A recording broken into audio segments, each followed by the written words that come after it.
बंधु माने आजिर एही कार्यक्रम को आपण मानकु स्वागत। आजिर एही कार्यक्रमटी वृष राशि व्यक्तिविशेष मानक पई बहुत गुरुत्वपूर्ण अटे, बहुत ही खास अटे। कारण आजिर एही वीडियो रे जानिबा जे एही पवित्र वैशाख पूर्णिमा ठारू आपणक जीवन रे केउ परिवर्तन हेबाकु जाउछि, केउ सब क्षेत्र रे आपणक सफलता मिलिबाकु जाउछि एवं केउ सब क्षेत्र रे आपणको प्रतिकारर आवश्यकता रहुछि। एही वैशाख पूर्णिमा ठारू आपणको कुंडली रे ग्रह मानकर स्थिति किभଳି रहिबो, आपणकर स्वास्थ्य, शिक्षा, प्रेम जीवन, वैवाहिक जीवन, भाग्य, क्यारियर एवं आपणकर व्यापार वाणिज्यर स्थिति रे आपणको केते मात्रा रे शुभ फल प्राप्ति हेबो एवं केउ सब क्षेत्र रे आपणको प्रतिकारर आवश्यकता रहिबो। सेथिपाई आपणकर जदि वृष राशि होइताय तो भिडियोटी को शेष पर्यंत निश्चय देखंतु एवं भिडियोटी को लाइक करी चैनलटी को सब्सक्राइब कर दियंतु। कमेंट बॉक्स रे भक्ति एवं श्रद्धार सहित जय श्री जगन्नाथ, जय मां लक्ष्मी निश्चय लिखंतु। तो बंधु माने आसंतु जानिबा मई मास आरंभ रे आपणको कुंडली रे नवग्रहंकर स्थिति किभଳି रहुछि। तो बंधु माने मई मास आरंभ रे आपणको कुंडलीर प्रथम भाव रे गोचर करूछंती शुक्र, जे कि आपणक राशिर अधिपति। द्वितीय भाव रे गोचर करूछंती देवगुरु बृहस्पति। चतुर्थ भाव रे गोचर करूछंती केतु। दशम भाव रे गोचर करूछंती राहु। एकादश भाव रे गोचर करूछंती शनि एवं मंगल एवं द्वादश भाव रे गोचर करूछंती सूर्य एवं बुध। तेबे 11 मई को मंगल मेष राशि रे प्रवेश करिवे, अर्थात आपणकर एकादश भाव द्वादश भाव को चलन करिवे। 14 मई को शुक्र आपणकर द्वितीय भाव को चलन करिवे। 15 मई को सूर्य आपणकर प्रथम भाव को लग्न को चलन करिवे। बुध मध्य 15 मई को आपणकर लग्न को चलन करिवे। तो सर्वप्रथमे आसंतु जानिबा आपणकर स्वास्थ्य किभଳି रहिबो एही मई मास 2026 रे। तेबे बंधु माने कुंडलीर प्रथम भावटी होइथाय आमर स्वास्थ्यर भाव, आमर इम्यूनिटी सिस्टम रो भाव। तो आपणकर प्रथम भावर अधिपति शुक्र आपणकर प्रथम भाव रे ही गोचर करूछंती एवं 14 तारिख को आपणकर द्वितीय भाव को गोचर करिवे। तो आमे जदि देखिबा तो आपणकर स्वास्थ्य दृष्टि आपणक पई एही मासटी असाधारण एवं सर्वोत्तम रहिबा। कारण आपणकर प्रथम भावर अधिपति प्रथम भावरे मालव्य राजयोगर निर्माण करूछंती, जाहाको पंच महापुरुष राजयोग मध्यरु गोटिए भावरे माने जायथाय। शुक्रंकर स्थान एठारे अत्यंत मजबूत रहुछि। तथापि बुध आपणकर द्वादश भावरे गोचर करूछंती। तो 15 मई पर्यंत बुध आपणकर द्वादश भावरे रहिबे। तेणु 15 तारिख मध्यरे आपणकर टिके स्किन रिलेटेड प्रॉब्लम देखा देई पारे। तो आपण आपणकर स्किन रो टिके विशेष जत्न लेबा पई चेष्टा करंतु। किंतु 15 तारिख परे जेतेबेले बुध आपणकर प्रथम भाव को चली आसीबे तो आपणकर त्वचा संबंधी समस्या दूर होई जिवो। यह सहित आपणकर गोड़े थकापण, बेले बेले चाप एवं बेले बेले अलर्जी इन्फेक्शन भली छोट छोट समस्या मध्य देखा देई पारे। किंतु जदि मोटा मोटी भाबरे देखिबा तो शुक्र प्रथम भाबरे गोचर करूछंती, जहां आपणको असाधारण स्वास्थ्य एवं रोगर प्रतिरोधक शक्ति प्रदान करिवो। तो बंधु माने केवल 15 तारिख पर्यंत आपण टिके आपणकर स्किन रो विशेष जत्न नियंतु एवं आपणकर सोइबा शैली प्रति टिके ध्यान दियंतु। निश्चित करंतु जे आपण जेमिति सफिशिएंट सुअंती। आपणकर शिक्षा क्षेत्र कथा जदि कहिबा तो आपणकर पंचम भाव शिक्षा भावर अधिपति बुध वर्तमान द्वादश भावरे गोचर करूछंती एवं 15 तारिख को बुध आपणकर प्रथम भाव को चली आसीबे। एक केंद्र त्रिकोण राजयोगर निर्माण करिवे। तो बंधु माने प्रथम भाव को बुध आसिला परे बुधंकर स्थिति सुदृढ़ हेबा। किंतु 15 मई पर्यंत जेहेतु बुध आपणकर द्वादश भावरे गोचर करिवे एवं द्वादश भावटी को अशुभ बोली माना जायथाय, तेणु आपणकर मन प्रत्येक दिगरे लक्ष्यहीन भावरे विचरण करिवो। आपणकर चिंताधारा केउठारे भासी जाउछि ता सठिक भावरे आपण निर्णय करि परिबे नाही। आपण बुझी परिबे नाही जे आपण कोन करिबा उचित एवं कोन न करिबा उचित। आपणकर मन पाठ पढ़ारे लागिबो नाही। एहा प्रेम संपर्क किंबा अन्यान्य विभ्रांति रे लागिबा परि मने होबो। तथापि जेतेबेले बुध आपणकर प्रथम भाव को चली आसीबे सेतेबेले आपण आपणकर शिक्षा क्षेत्र रे एक अभूतपूर्व परिवर्तन देखिबा को पाइबे। शिक्षा क्षेत्र रे आपणको अनेक सफलता प्राप्ति हेबा। पाठ पढ़ारे आपणकर मन केन्द्रित हेब। आपणकर शिक्षागत प्रदर्शन बहुत शक्तिशाली हेब। विपरीत भाव में जदि आपणकर कोनोसी एग्जाम अछि एवं जदि एहा मे 15 पूर्व आसुछि तेबे आपणको एहाको भाग्य उपरे छाड़ी देबाको पड़ी पारे।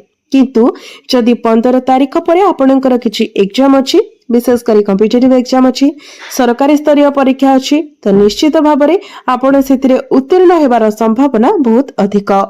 एबे आसंतु जानिबा आपणकर प्रेम जीवन केभଳି रहिबो। तो बंधु माने कुंडलीर पंचम भावटी आपणकर शिक्षार भाव हेबा सहित पंचम भावटी मध्य होइथाय प्रेम जीवनर भाव। तो आपणकर पंचम भावर अधिपति बुध एबे द्वादश भावरे गोचर करुछंती एवं शुक्र प्रथम भावरे गोचर करुछंती। शनि एवं मंगल उभय आपणकर पंचम भावरे सेमानकर दृष्टि निक्षेप करुछंती। बुध किंबा गुरुंकर मंगल दृष्टि मध्य पंचम भाव उपरे नाही, जहा फलरे आपणकर प्रेम संपर्क रे टिके फाट सृष्टि होई पारे। आपणक मध्यरे क्रोध, क्षुब्ध एवं एग्रेसिव हेबार संभावना अछि। आपण एही उत्तेजनार निर्दिष्ट कारण मध्य बुझी पारिबे नाही किंबा आपण निजे बुझी पारिबे नाही, आपणकर पार्टनर को मध्य बुझाई पारिबे नाही। तबे विशेष करी 15 तारीख पर्यंत आपणक मध्यरे एभली स्थिति बजाय रहिबा। आपण निजको नियंत्रण करबाको सक्षम होई पारिबे नाही, तथापि भी आपणको निज उपरे नियंत्रण बजाय रखिबाको पड़िबो।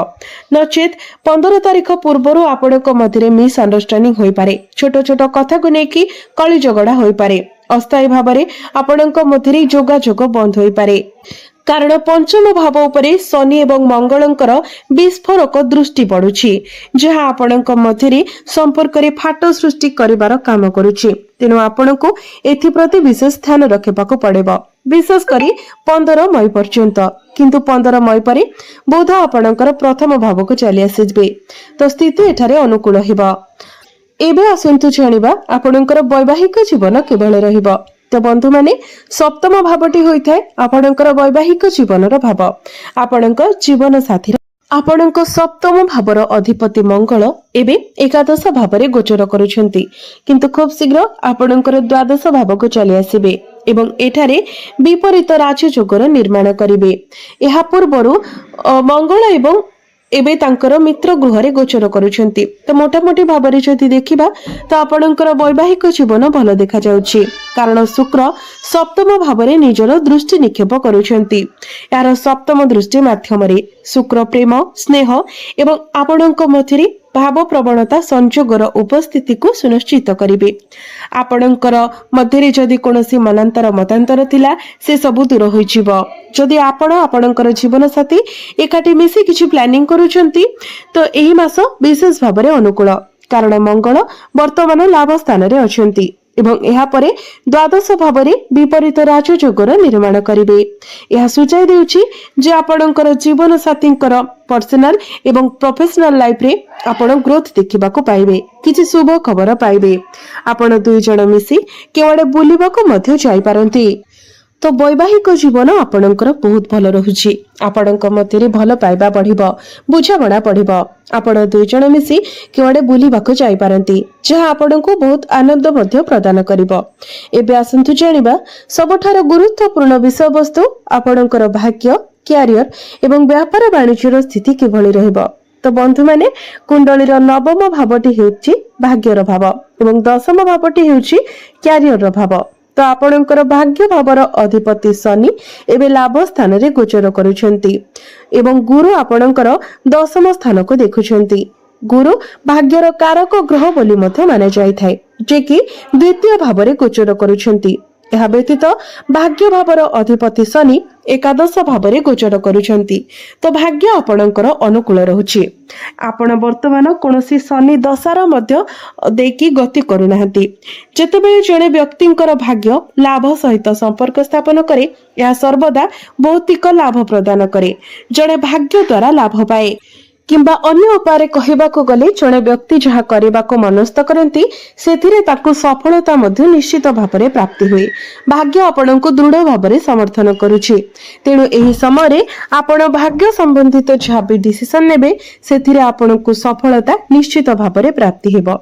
जदि आपण किछि बड़ इन्वेस्टमेंट करबा पई चाहुछंती, कोनोसी बड़ कार्य आरंभ करबा पई चाहुछंती, किछि बड़ जिनिस किणा बिका करबा पई चाहुचंती, स्टॉक मार्केट शेयर मार्केट ए सब रे किछि इन्वेस्ट करबा पई चाहुचंती, तो भाग्य आपनको संपूर्ण रूप से साथ देबो। शुक्र मध्य प्रथम भाव में गोचर करुछंती।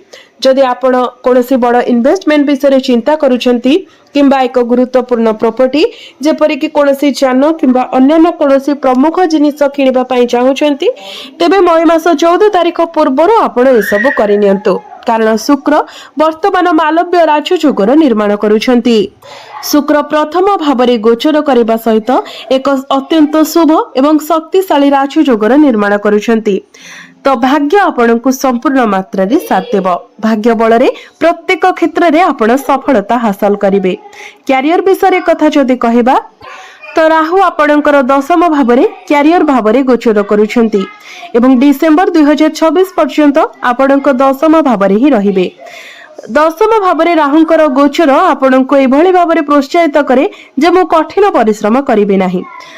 आपण हार्डवर्क अपेक्षा स्मार्ट वर्क करने को पसंद करेंगे।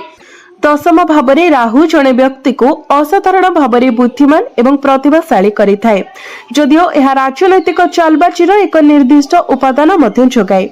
कहुए जे जदि जड़े व्यक्ति कुंडली रे दशम भाव में राहु गोचर करुथांती, विशेषकर जेतेबेले एक सूर्य उच्चस्थ थांती, सेही व्यक्तिंकर जड़े उत्कृष्ट राजनेता हेबार संभावना थाए। कारण दशम भाव में राहु एक छाया ग्रह होइतिबारु तार अनन्य प्रभाव पड़ी थाए। तो राहुर कार्य कौन, जहाँ प्रकृत नुहे ताहा वास्तव देखा जाए एवं जहाँ सत्य ताहा अदृश्य रही थाए। ठीक जड़े राजनेता परी से भीतरु जहाँ बाहरु ताहा नुहंती एवं बाहरु जहाँ भीतरु ताहा नुहंती। तेणु एठारे दशम भाव में अवस्थापित राहु को देखिले यह बहुत अनुकूल देखा जाए। यह आपणकर बुद्धि को तीक्ष्ण करिबो, आपणको चतुर एवं चालाक बनाइबो। दशम भाव में राहु सहित आपण आखि पिछु आखे कार्य समाप्त करिवे, तथापि आपणको सावधान रहिबाको पड़िबो। जेमिति आपण शॉर्टकट उपरे अत्यधिक निर्भर करी किंबा अत्यधिक शीघ्र कार्य करी आपणकर काम को विपद रे न पकांती, यह उपरे सतर्क नजर रखंतु। यह व्यतीत जेहेतु शनि आपणकर एकादश भाव में गोचर करुछंती, तो संपूर्ण श्रृंखला भाव में कार्य करंतु। जहार कुंडली रे शनि को दशम भावर अधिपति भाव में दर्शा जाइछि, तांका पई श्रृंखला ही सर्वोपरि। जदि आपण श्रृंखला रक्षा न करंती, तेबे आपण परिणामर सम्मुखीन हेबे। विशेष करी आपणक पई श्रृंखलतार गभीर आवश्यकता रहिछि, कारण शनि आपणकर दशम भावर अधिपति। जदि आपण श्रृंखलित पथरु विच्युत हुंती, तो शनि आपणको कोनोसी प्रकार झुंटी पड़िबाको किंबा विफलतार सम्मुखीन करि पारंती। शनि एकादश भाव में गोचर करबा सहित आपण गुरुत्वपूर्ण लाभ पाइबार संभावना अछि। जदि आपण पदोन्नति पई अपेक्षा करिसेंती किंबा जदि आपण गत 2 मास मध्य रे एहा पाइ सरिसेंती, तेबे आगामी किंबा 2 मास मध्य रे आउरी सकारात्मक उन्नति आपण पाइ पारिबे। चलित मास मध्य पदोन्नति पाइबा पई बहुत अधिक संभावना रहुछि। आपण एथिरे आगकु बढ़ंतु। तो कैरियर मध्य आपणकर बहुत भल देखा जाउछि। आपण नूतन दक्षता एवं ज्ञान अर्जन करिवे। एही समय मध्यरे आपणक पाखरे बहुत किछि शिखिबाको एवं खोजि पाइबाको आपण चेष्टा करिवे। एबे आसंतु जानिबा आपणकर बिजनेस किभଳି रहइबो। तो बंधु माने जदिओ तुरंत नुहे, किंतु मई 14 किंबा 15 परे आपणकर बिजनेस रे आपण लाभ देखिबाको पाइबे, कारण एबे बुध द्वादश भाव में गोचर करुछंती। किंतु जेतेबेले बुध आपणकर प्रथम भाव को चली जिबे, शुक्र द्वितीय भाव धन भाव में प्रवेश करिवे, तो आपणकर बिजनेस रे ग्रोथ आसीबो। आपणकर डेली इनकम बढ़िबो, बैंक बैलेंस बढ़िबो। बुध प्रथम भाव में प्रवेश करिबा मात्रे ही आपणकर वाणिज्य विस्तारित हेबो एवं आपण निजर बिजनेस को स्ट्रांग भाव में देखिबाको पाइबे। तो एबे आसंतु जानिबा किछि प्रतिकार विषय रे, जो प्रतिकार गुडिक करबा द्वारा आपणको अधिक मात्रा रे शुभ फल प्राप्ति हेबो एवं अशुभत्व गुडिक दूर होई जिवो। तो सेथि पई आपण प्रत्येक दिन शुक्रंकर बीज मंत्र 108 थर पाठ करंतु। प्रत्येक दिन शनिंकर बीज मंत्र मध्ये 108 थर पाठ करंतु। आपण पक्षी मानको किछि शस्य एवं पानी अर्पण करंतु। गोमातांकर सेवा करंतु। आपणको पई एहा अत्यंत लाभदायक हेबो। विशेष करी बुधवार दिन जदि आपण गोमातांको सबुज चारा खाइबाको दियंती, आपणको अधिक शुभ फल प्राप्ति हेबो। तो बंधु माने आपणकर जीवन मंगलमय हेउ, एहा ही ईश्वरଙ୍କ निकटरे मोर प्रार्थना। धन्यवाद।